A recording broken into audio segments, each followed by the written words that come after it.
Nouvel épisode aujourd'hui de pub versus réalité. Aujourd'hui on teste les promesses de Citroën concernant la recharge, la vitesse de recharge de la IC4. On va voir si on peut atteindre les vitesses et les temps de recharge qu'on peut apercevoir donc sur le site de Citroën. Petit rappel du format, la playlist en description. L'objectif est de tester en réalité la promesse des constructeurs en termes de vitesse de recharge et de temps de recharge de leur modèle électrique. Souvent, vous le voyez dans les publicités et sur les sites web, les promesses donnent vachement envie. 18 minutes pour charger la batterie de 10 à 80% ou 300 km gagnés en 30 minutes. Donc voilà, aujourd'hui on teste donc la promesse de recharge donc de la IC4. Mais avant toute chose et avant de continuer la vidéo, la IC4, elle m'est gracieusement prêtée par Citroën Stellantis New à Villeneuve-d'Ascq. Vous savez, je travaille pas mal avec eux, je fais pas mal de vidéos et d'essais. Donc vraiment un grand merci, ils me prêtent cette IC4 sur un week-end pour que je puisse vous réaliser 2 vidéos. Donc vraiment un grand merci à Citroën Villeneuve-d'Ascq. N'hésitez pas à aller voir leurs réseaux sociaux qui sont dans la description ainsi que leur site web. Donc il est temps de passer maintenant aux promesses de recharge donc de la IC4. Qu'est-ce que Citroën nous promet? Sur son site web, on peut apercevoir qu'il y a 2 promesses. Alors c'est pas rare, parfois les constructeurs font 2 promesses. Une en temps de recharge en kilomètres récupérés et une en batterie en pourcentage récupéré. C'est plutôt intéressant. On nous promet de recharger l'équivalent de 100 km en 10 minutes. Sachant qu'il me reste 38 km restants d'autonomie dans la voiture, je devrais donc avoir au bout de 10 minutes 138 km restants. Puisque 38 plus 100, ça fait 138. On va donc brancher la voiture et checker donc si au bout de 10 minutes, on a bien nos 138 km. Et la deuxième promesse, c'est la suivante, 80% de la charge en 30 minutes. Là, on peut la prendre dans les deux sens. Soit on ajoute 80% de batterie supplémentaire au pourcentage déjà restant dans la voiture, soit on atteint 80% de batterie au bout de 30 minutes. Moi, je pense surtout pour la deuxième option et c'est celle-là qu'on va tester aujourd'hui dans cette vidéo. Il me reste actuellement dans la batterie 9% de batterie en sachant que sur le tableau de bord, on n'a pas l'indication en pourcentage, on n'a que l'indication en kilomètres. Et ça, c'est un gros défaut chez les électriques, dans les électriques du groupe Stellantis. Vraiment, une simple mise à jour logicielle permettrait d'avoir donc cette option et cet affichage. Ça, c'est bien dommage. Donc, comme il me reste 9% de batterie, au bout de 30 minutes, je devrais donc avoir 80% de batterie. On va donc checker si c'est bien le cas. Ok, du coup, là je vais brancher donc la voiture. J'utiliserai donc ma carte ChargeMap. Donc, tap to start. Hop, j'appuie sur Next, c'est habituel. Je vais connecter la voiture. Hop, c'est connecté. Donc la voiture est bien connectée. La connexion est en train de se faire. Alors je n'ai pas scanné ma carte par contre. J'allais dire que je n'allais pas payer, mais en fait si. Ok, donc là, ça se lance. Ça met un certain temps, c'est vrai, par contre. Ok, donc là, je suis à 9%. 9%, donc c'est parti, on prend la puissance. Donc 100 kW maxi, on est déjà à 10%. Est-ce qu'on va atteindre donc le pic? 96 kW, c'est globalement ce qu'on a chez Stellantis à chaque fois. Avec ce type donc de plateforme qui est identique avec i208, Corsa, Moka, i-Ulysse, toutes les électriques de Stellantis, 97 kW, 11% déjà, 98. Bon, elle prend sa puissance tranquillement. Je vais donc attendre un petit peu, je vous mets donc quelques plans en attendant, ensuite on check la première promesse, donc comme j'ai dit, et ensuite on recheck une autre fois. Je suis donc à 98 kW, 99 kW maintenant. Est-ce qu'on va atteindre les 100 kW? Je suis déjà à 13%, ça va relativement vite. 100 kW, elle prend bien, c'est 100 kW, je prends donc en photo. Bon allez, je note tout ça et on continue.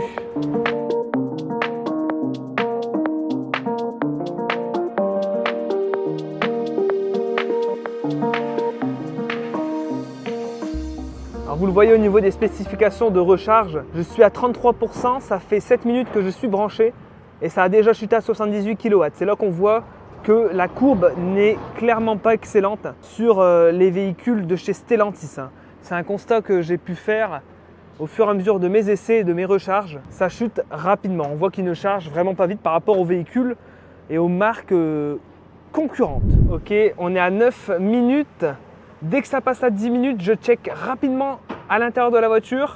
On a déjà rechargé 14,5 kWh. Ça fait 10 minutes, 124 km. 124 km au lieu des 138 annoncés. Donc vous le voyez pour la première promesse, on n'y est pas. On fera un petit débrief quand même en fin de vidéo détaillé, vous inquiétez pas.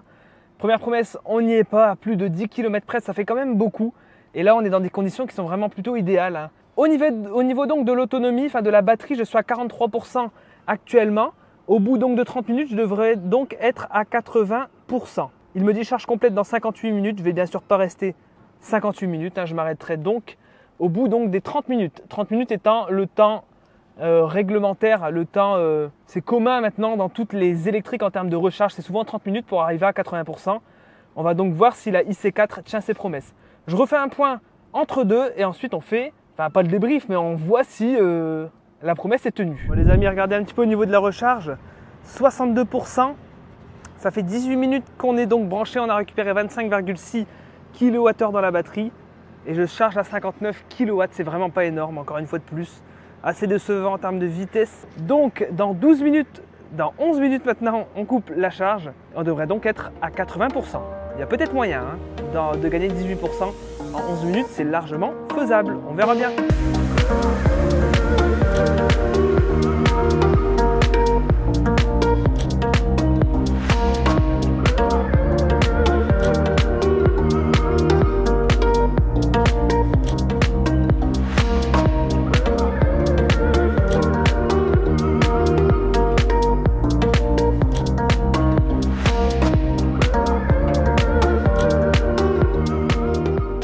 Les amis, on est à 29 minutes. Alors ce que je vais faire, c'est que je vais noter sur ma feuille toutes les informations liées à la recharge au bout de 30 minutes. Et ensuite, je débranche et on fait donc le débrief. Ça fait 30 minutes. Putain, j'ai pas pris ma photo. Je suis vraiment débile. J'ai pas pris la photo. Alors soit je rebranche, soit vous me faites confiance. J'ai oublié de prendre la photo. Je vais prendre en photo le tableau de bord. Je suis vraiment pas malin. Bon les amis, c'est bon. Du coup, je vais passer à la conclusion. J'ai noté toutes les informations sur ma petite feuille. Comme ça, au moins, on a toutes les informations précises et ça permet d'être vraiment hyper mathématique et de calculer vraiment au pourcentage près les informations. On passe au débrief, je place ma caméra et c'est parti. Est-ce que vous pensez que Citroën tient ses promesses ou non? Dites-le moi en commentaire, c'est vachement intéressant. Alors, petit récapitulatif. Je suis donc arrivé à la borne en ayant seulement 9%. Pareil, sur le tableau de bord, pas d'informations en pourcentage, que des informations en kilomètres, c'est pas très fiable. En tout cas, j'étais dans le rouge. Donc vraiment, on va dire que c'est globalement dans cette zone-là que les personnes, que les clients, que les utilisateurs de la C4 vont s'arrêter pour faire la recharge. Parce que vraiment, aller au-delà, c'est vraiment super dangereux. L'autonomie descend tellement rapidement qu'on peut vite se retrouver dans la merde. Il faut être honnête. Donc du coup, voilà, là au moins je suis parti avec une base de 9%, ce qui est vraiment super correct. Il me restait donc 38 km d'affichés en termes d'autonomie sur le tableau de bord. Pareil, là, c'est pas hyper fiable. Mais voilà, 38 km d'autonomie. Et donc, je me suis branché. La première promesse était donc de gagner, je lis mot pour mot la promesse de Citroën, recharger l'équivalent de 100 km en 10 minutes. Comme vous l'avez vu, on n'a malheureusement pas nos 138 km. On a seulement, entre guillemets, 124 km d'affichés. Donc pour l'instant, la première promesse, elle n'est pas tenue. Là, je suis en train d'attendre que le soleil revienne parce que le soleil est caché par les nuages. Et donc ma luminosité change tous les 2 secondes. Et quand on aime la vidéo, quand on aime la qualité de la vidéo, ça c'est pas possible. Donc j'attends pour avoir le meilleur plan, pour vous proposer la meilleure qualité. La lumière revient, je peux continuer ma vidéo.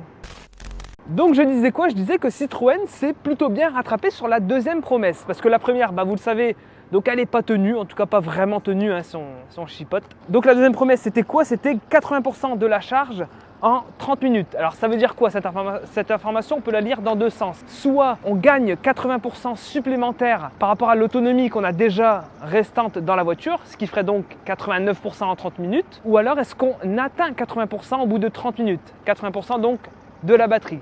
Et moi, je penche plutôt pour la seconde option. Et la seconde option, elle est totalement respectée puisque j'ai coupé la charge au bout de 30 minutes et au bout de 30 minutes, j'avais 81% donc dans la batterie. Donc on a même une recharge qui est meilleure dans la réalité par rapport à ce qu'on a dans la pub. Alors 1% c'est pas grand chose, mais c'est quand même ça et ça fait vachement plaisir que Citroën soit honnête parce que c'est pas le cas de toutes les marques. Si vous regardez un petit peu ma série pub versus réalité, vous avez vu que sur certains modèles, on est quand même loin des estimations de la publicité. Mais dans la majeure partie du temps, les constructeurs sont plutôt honnêtes, donc ça, c'est cool. Bon, maintenant, il est temps de parler donc des spécifications de ma recharge. Combien de kilowattheures j'ai récupéré en donc 30 minutes. Ici, on est donc sur une batterie de 46 kWh de capacité utile. Alors, Stellantis communique sur 50 kWh, mais 50 kWh, c'est la capacité brute la capacité nette est de 46 kWh. Et bien en 30 minutes, j'ai rechargé 35,6 kWh supplémentaires dans la voiture, ce qui est franchement peu. Je suis donc maintenant à 80%, j'ai donc récupéré 72% supplémentaires dans la batterie. Le tableau de bord m'affiche maintenant 282 km d'autonomie, ce qui fait donc que j'ai récupéré 244 km d'autonomie au total par rapport au nombre que j'avais quand je suis arrivé à la station. Alors maintenant il est temps de parler des tarifs et c'est là que les choses se compliquent. Alors je précise ici, je fais ma vidéo en Belgique, les tarifs sont donc 10 centimes plus chers qu'en France. En France, avec un tarif de 69 centimes le kilowattheure, ce sont les nouveaux tarifs. Depuis le mois de juillet, on a un tarif à la consommation, donc au kilowattheure. Avant on était à un tarif à la minute. Mais en France, donc à un tarif de 69 centimes le kilowattheure, ma charge m'a coûté 24,56 €. On sait que Ionity, les prix coûtent assez cher, donc voilà. On ne fera pas trop de commentaires là-dessus, mais oui, Ionity c'est cher. Si vous utilisez une carte ChargeMap, ChargeMap prend sa petite commission, ce qui fait que les tarifs sont donc un petit peu plus élevés. On est donc à 26,70 € pour cette recharge. Pour mon cas, comme j'ai rechargé en Belgique, donc les tarifs sont 10 centimes plus chers. Ma charge m'a donc coûté en tarif brut chez Ionity 28,12 € et en utilisant la carte ChargeMap c'est encore plus cher, ça commence vraiment à piquer, on est à 86 centimes le kilowattheure, on s'approche des 1 €. Là ma charge m'a coûté 30,61 €, c'est le prix que j'ai payé aujourd'hui sur cette recharge, donc ici en Belgique. Alors je précise, je fais cette vidéo en Belgique, pourquoi? Parce que la borne Ionity, la station Ionity la plus proche de chez moi se situe à la frontière belge, j'habite à Dunkerque, il y a une station Ionity qui vient d'ouvrir entre Lille et Dunkerque, mais je vous avoue c'est un petit peu relou d'y aller, c'est sur l'autoroute. Voilà, un petit peu la galère. Ici, c'est beaucoup plus simple pour moi, même si vous avez vu en début de vidéo que c'est assez bruyant dans cette zone, puisque c'est pas une station, c'est pas une aire d'autoroute, donc c'est assez étonnant comme station Ionity.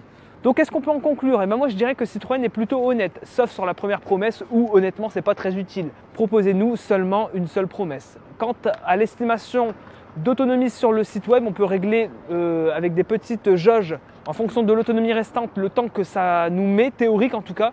Donc là aussi c'est aléatoire.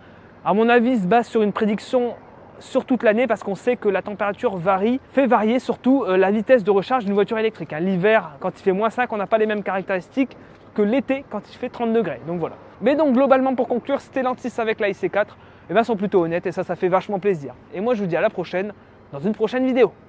Ciao!